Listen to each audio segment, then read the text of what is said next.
My name is Ethan. I'm Adam. And we are the creative directors here at the John Wilkes Booth House and Theater here in Binghamton, Virginia.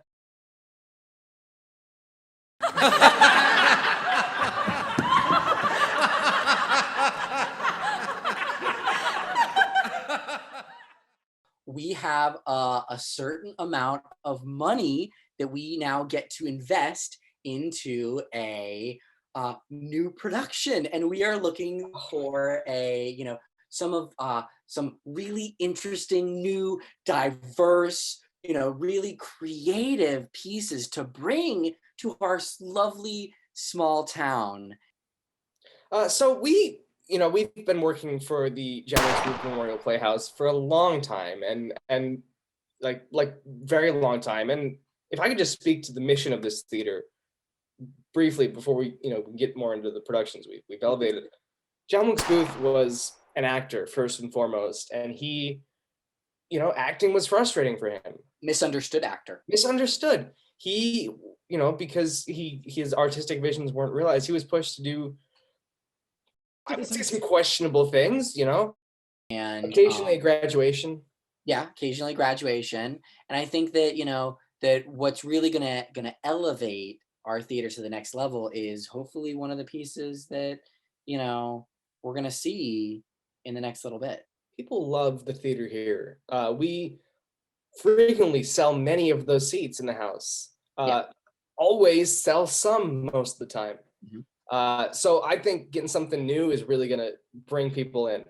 Yeah, and I think I was gonna say, I feel like this is our year. There's gonna be less graffiti, more seats in shows. Less graffiti, more seedy. Yeah. Mm-hmm. Asking people to bring in ideas, and we've seen a lot. This is sort of the last round. This is like the cream of the crop. This is sort of, we narrowed it down to the best possible pitches. Yeah. And it's really exciting. But COVID's been hard for theater, especially for community theaters like ours. Yeah. But we've, between the stimulating money we've received, and we've saved some money from not putting on shows, which is as tragic as been, it's given us this opportunity. I'm very excited. Bitbooks that we can get, and bitbooks, BIPOCs, and pokes. I think. Yeah. I think that if we can get some bitbooks and definitely some some southern bitbooks and some. I think because that's both ends of the country. Yeah, I feel like Midwestern bitbooks, we have enough of those, but I'm not. That's aren't we all? The important part here is I feel that the two of us, we're very diverse people. Oh yeah, look at us. Look at us. Yeah. We'll create space for conversation.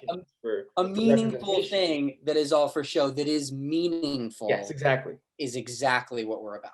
That's us. Yeah. No, down to both of you are straight, white, cis men. Calls me like a white man.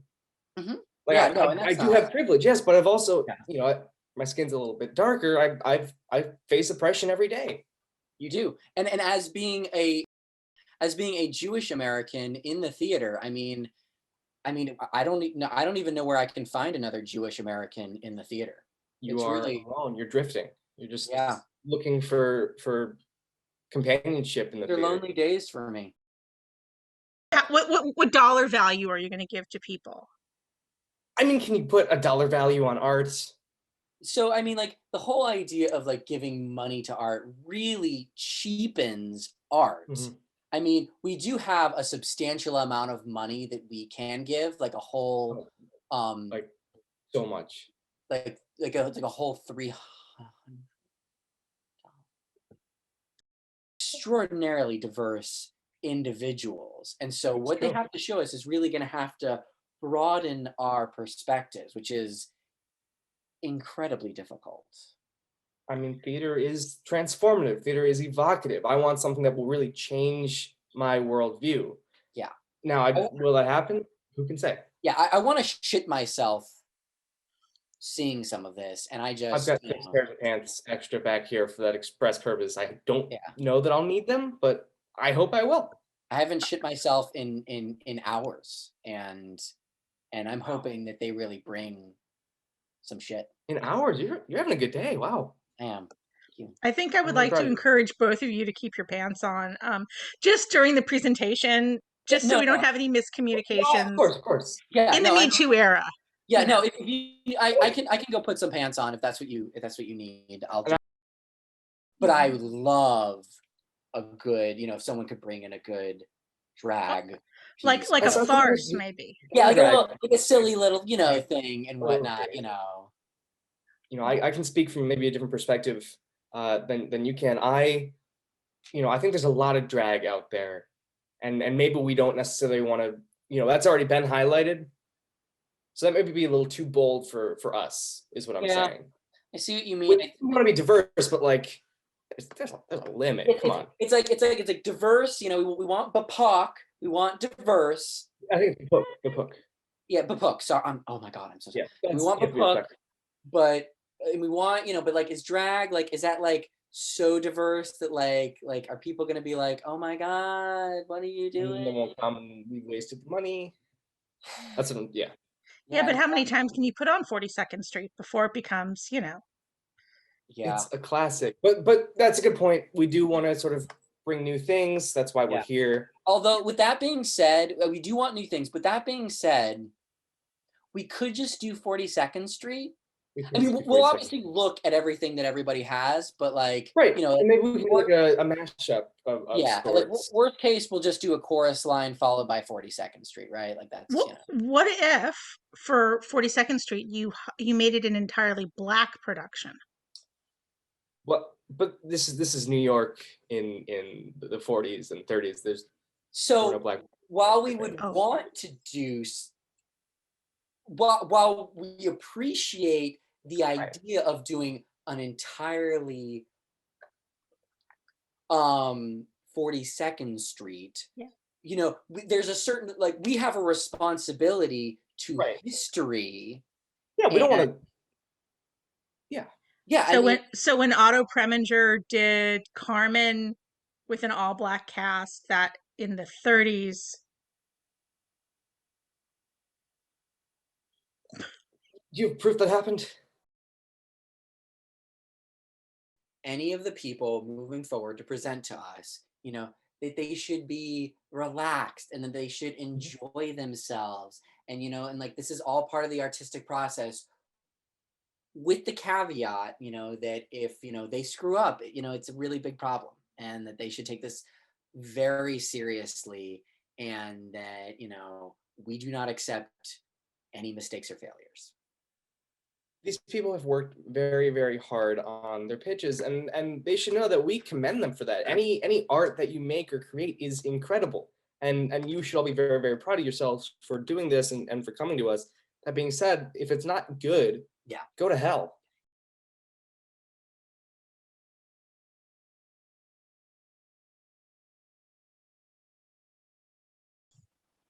My name is Selma Deseriee Malkovich Jensen, and I'm a distant relative on my father-in-law's side to the great actor and my dear friend, John Malkovich. Hi, my name is Dillon Snodgrass. My background, I am, theater kid, patented, well-made. That is my life. I have been acting since I was a very young man, and I really came into my own at the William Randolph Hearst Memorial High School in Ohio, where my drama teacher, Mr. Shanahan, took a great interest in my acting career. I auditioned for his production of Oedipus Rex by Sophocles my freshman year, and I got cast as the brother-in-law Crayon. And from that point on, it was just a love affair with the theater, and Mr. Shanahan was such a shepherd and a guide that he really coached me to fruition, to the extent that, I'll admit that I became sort of a teacher's pet, like I would go and get him coffee before rehearsal. I would go and get him a muffin before rehearsal. I would pass out scripts. He'd say, "Hey, Dillon, come here and rub my back." And I'd give him a back rub. My name is Carlson, and I am 9 years sober right now. I've done Avenue Q so many times, I could play every part. So could we talk to the puppeteer for a second? No, just because I have a respiratory challenge and I have no pants does not make it that you can just come in here and say, oh, let's talk to the puppeteer. Fuck him. My name's Falcon Beauty, and I come from a musical background. I had so much fun growing up. My mom would come in my room and be like, don't tell me not to live, just sit and para. Like candy in the sun, that's all about. Don't bring around the clouds to rain on my parade. You know, she has this big personality.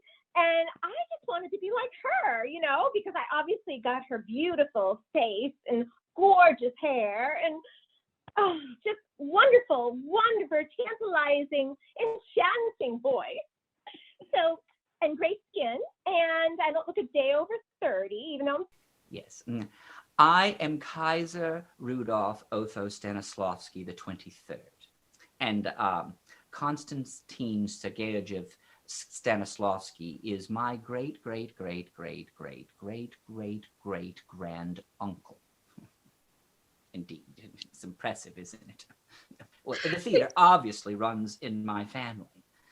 And I hold an MFA from Yale, and I have studied at every theater school that you could imagine, the Actors Studio, the Globe, honestly, any theater school, almost every school. It's very impressive. You studied at Yale. How did you like New Haven? Oh, no. It was Yale, Ohio. It was Yale, Ohio, and it was wonderful there. It's a great theater school, frankly, very underrated, and they share their namesake's commitment to the art of acting and immersion. Trust me, it's a wonderful place to go. And the Actors Studio, did you work with James Lipton there? Oh, James Lipton? No, I work with in New York, the Actors Studio in New York, the famous. Oh, well, it's the other Actors Studio, you know. Oh. Yes, you know, but it's okay because they both have associations with each other. Yes. Well, my name is Ren Tate-Busey, and yes, Lord, I am third cousin twice removed from Gary Busey. So when I got out of school, everybody said, go New York. So I went straight to New York. And the first job I got was in an off Broadway production of Hedda Gabler by Ibsen.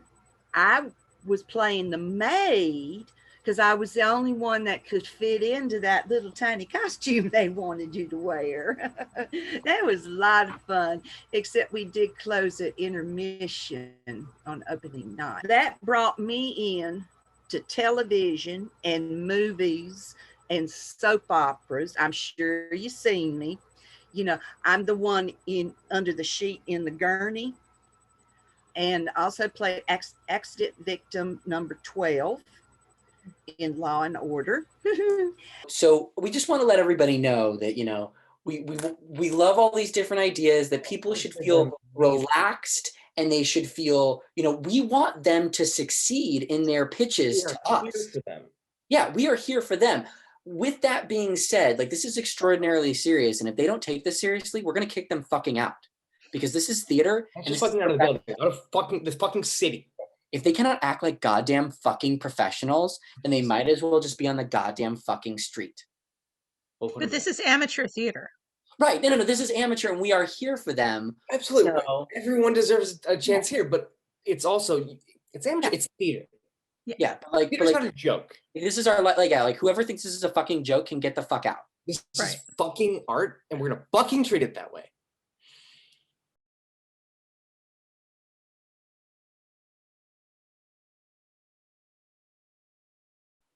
Well, you know, other than keeping in touch with John, I've been gardening, painting, directing Zoom productions within New York, London, Tokyo, Lisbon, Paris, Barcelona, Moscow, and Scranton Theater Company. Before the pandemic hit, I had finally broken into Broadway. I had landed a dream role in one of my favorite shows, The Sound of Music, where I was playing Nazi number 3 on the nights that the actor playing Nazi number 3 was sick.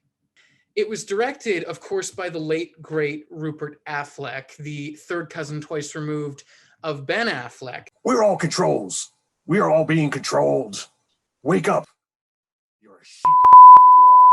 Fred, I was petrified. Kept thinking I could never live without you by my side. And I spent so many nights thinking how you did me wrong. And I grew strong. And I learned how to get along. And I can go Judy Garland. The night is bitter. The stars have lost their glitter. The winds grow colder. Suddenly you're older. And all because of the man that got away.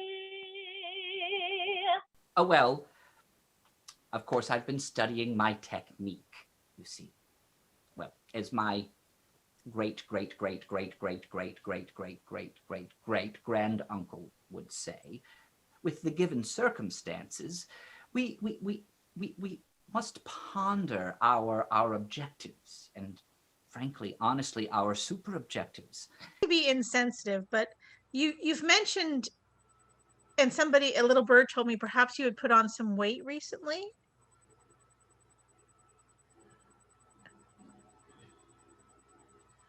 Well, kinda. I mean, So what is your timeline for this? Once the project gets approved, what's your timeline, and how are you going to make sure that the money's being appropriately spent? You know. Well, I don't know what you were thinking. My plan was to sit in the back row every single rehearsal, taking just copious notes, and just sort of and and that sort of thing, and just sort of keep them, on track, and to make sure that, we are supervising. Mm-hmm. We need to let them know when they're failing. That is definitely true. I was gonna say, I've done this before a couple times where I've set up cameras in certain places, and like the dressing room. Well, yeah, I mean, make sure they're being serious in the dressing room. I mean, important places. Yeah, no, important places that were crucial to the creative process. And what we would do is then we would just review the tapes extensively. And then we would basically just send them back about like 5 or 6 emails an hour. Yeah, in all caps usually. Yeah, no, you have to, or else it gets just lost in the other stuff. Yeah, basically sort of instructing them on, hey, if you want to keep this $100, like, you need to do it our way or get the fuck out. Wow. Yeah. Well, I think that's really being proactive. You don't want to wait for them to fail. You want to save them before they fail. We want these people to succeed. These people are creating art, and they've, traditionally sort of underheard voices. We're here to make sure that they can thrive, as long as they're thriving in the way we have sort of imagined.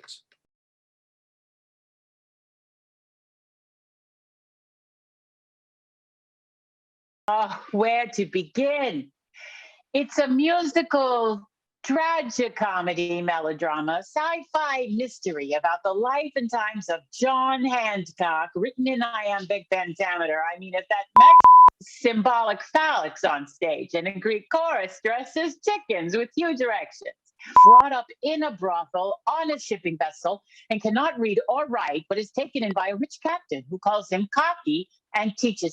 And the captain becomes so impressed by Cocky's hand jobs, and he writes, hand over fist, hard and fast, shut up in a garret in France. Cocky writes, breaking the tips of his quills over and over as projections fly across the stage in stunning script. He sings, I am cocky because I am free, and his voice pulses and rises as a hand grips the quills, and his ink spills on sheets of parchment until he collapses on the floor spent, and the audience erupts in applause, and there's some other stuff about war.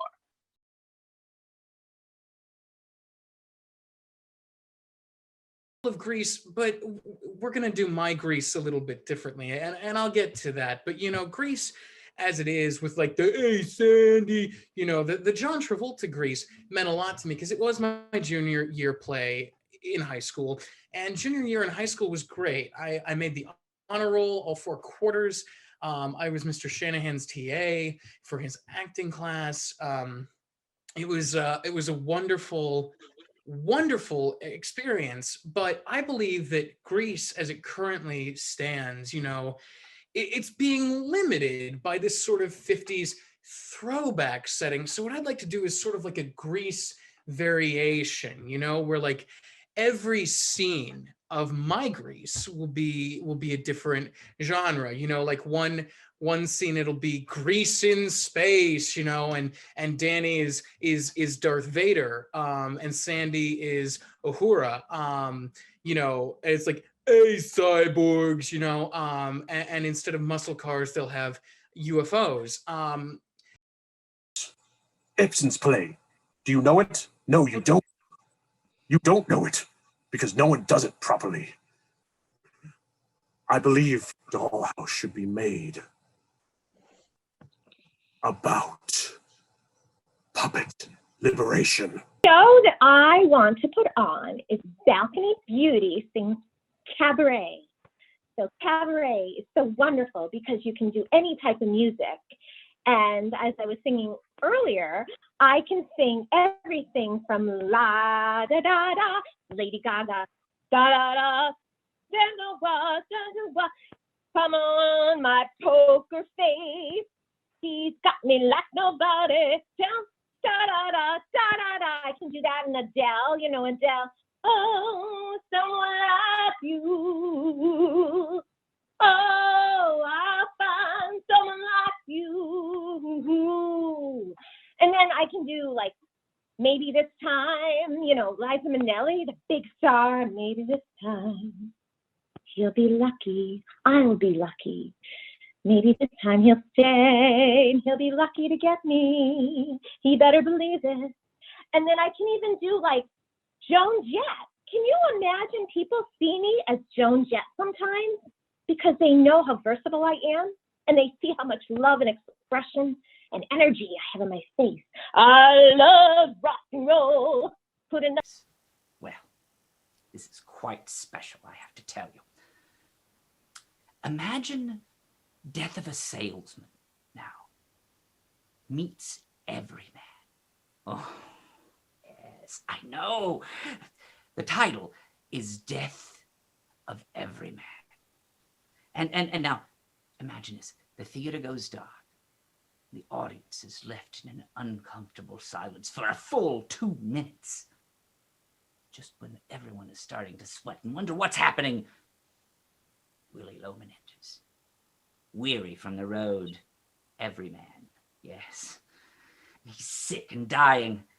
And then he goes on an epic quest in his mind to ultimately discover we are all but alone.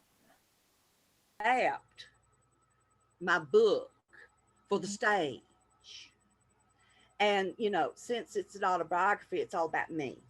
Mm-hmm. So I'm the only one that gets to talk. And there are some non-speaking roles, you know, because upstage there's going to be somebody lying on a gurney with a sheet over them. Because if they do not understand our art, then that means that we are doing something right. If art's accessible to everyone, what's the point of doing it? And that's actually why we knocked out the ramp at the theater. Yeah. For that exact purpose. I was going to say, art should be challenging. Art should be a climb. Yes. You shouldn't be able to just easily get up, ramp up, wheel up, you know. You should have to, you know, be crawling on your hands and knees to get into the theater. And that's what we're looking for from these people. They should be crawling in. I would love to see them on their knees, yeah.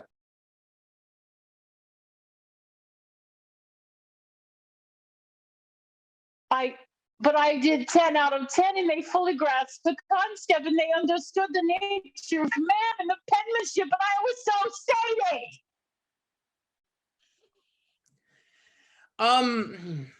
Yeah, that is gonna hurt a long time. You know, I I was really hoping that Lauren would come back. I was really hoping that that she would leave Brett, you know, and that the court would get rid of some of those peskier documents, and we would be together, because now, you know, what's Grease without a Sandy? Sure, rub it in, like my puppeteer does on Saturdays at noon. How did the pitch go? Oh, these awful men that they can't deal with their own whatever egos. They couldn't deal with the fact I wouldn't go out with him for a drink. I'd rather die than go out with someone so ugly and untalented. They wouldn't give me their money because I wouldn't put out. These awful men and women, they're so jealous of someone who's so pure, yet beautiful and talented. Oh, these community theater people make me crazy. Fools have no idea what they're passing up. I mean, it's ridiculous, frankly. And honestly, I feel very slighted. The world is going to be slighted. And, well, they will be sorry that this didn't happen as my greatness emerges, of course, which it always does, right? I mean, it has to, because, well, if it doesn't, then the world is out of balance, and that just doesn't happen. So, well, I feel very vindicated about it all, ultimately. My head hurts a little bit, and I don't exactly remember a lot about the pitch. My God, What's wrong? I somehow I signed off to be the upstage gurney corpse.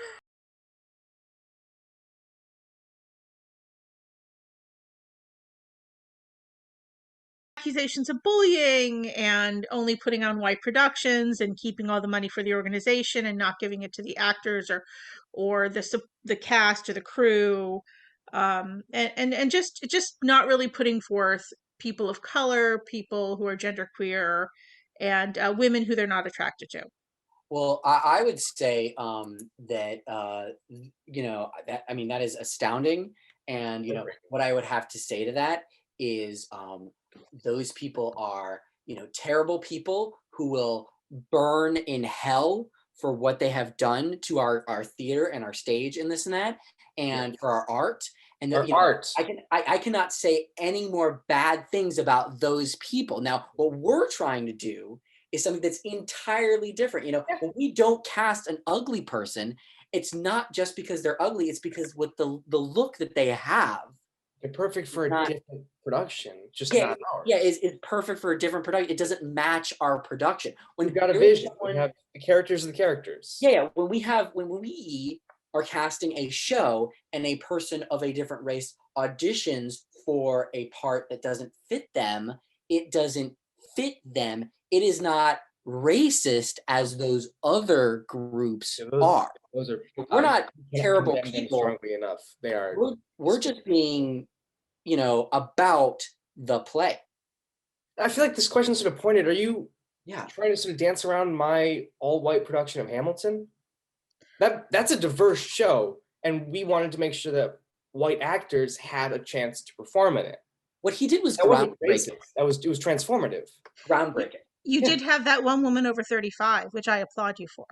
Well, She we was needed over 35. someone to play the chair. So Yeah.